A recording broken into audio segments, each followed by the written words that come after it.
Shalom Liebhaber is someone who has given so much in time and support to Chabad and what I call his family, the other members of Chabad. When he saw a need, he was there to fill it.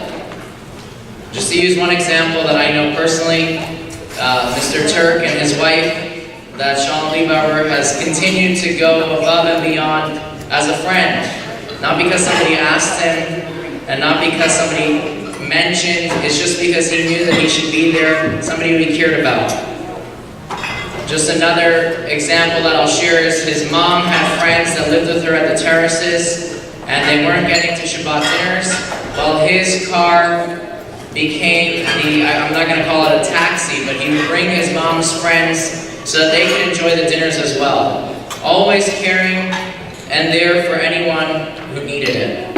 And of course, I can't forget that in our shul, if there is a holiday, regardless if it's Jewish or secular, Sholom is going to make sure we celebrate it. Whether it's his tie, his hat, his tablecloth, whatever it is, he makes sure we're always in the right spirits.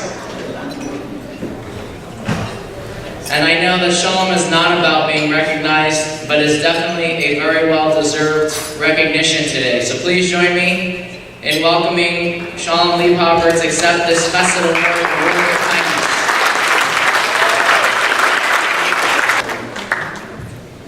Just like to add to what Lady said, 6 o'clock in the morning every day, Shalom opens the shul. And I was debating what should I give her. And I was thinking to myself, a man who davens every day, puts on tefillin every day, comes to shul every day, his talis bag is worn out, his tefillin bag is worn out, we'll get him a nice, beautiful talis bag. Finally, the last speaker. I have been there for almost 30 some odd years without having a few things to say. I actually came to Chabad under their policy, you don't have to pay to pray. I didn't have much in those days, but I did have a lawnmower. So I immediately became the groundskeeper of the first Chabad house it was on Maryland. And we were actually called Chaparral Israel at that time and took over another show under Chabad. You know, after being the groundskeeper at Chabad, I found myself soon promoted to,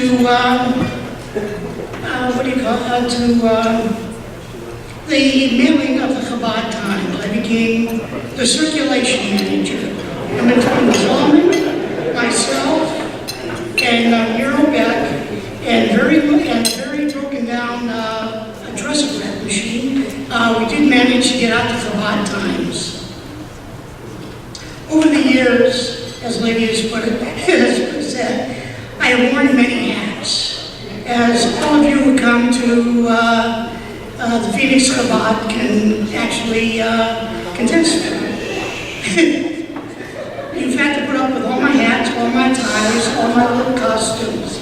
And actually, as a little promotion, if you have nothing to do for Purim, come meet Queen Esther. She'll be right after.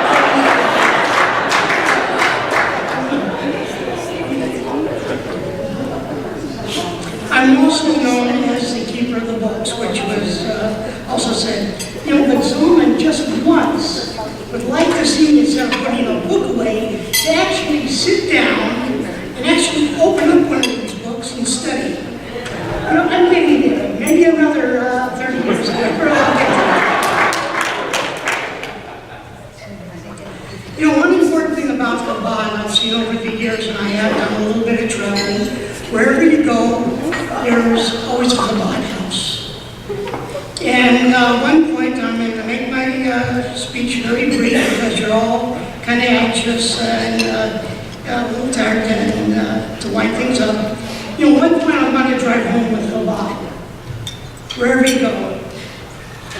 When you belong to Chabad, you belong to a family. And when somebody is down, there's always somebody right behind you to pick you up. Because when you're a member of Chabad, you're a member of the family. Thank you.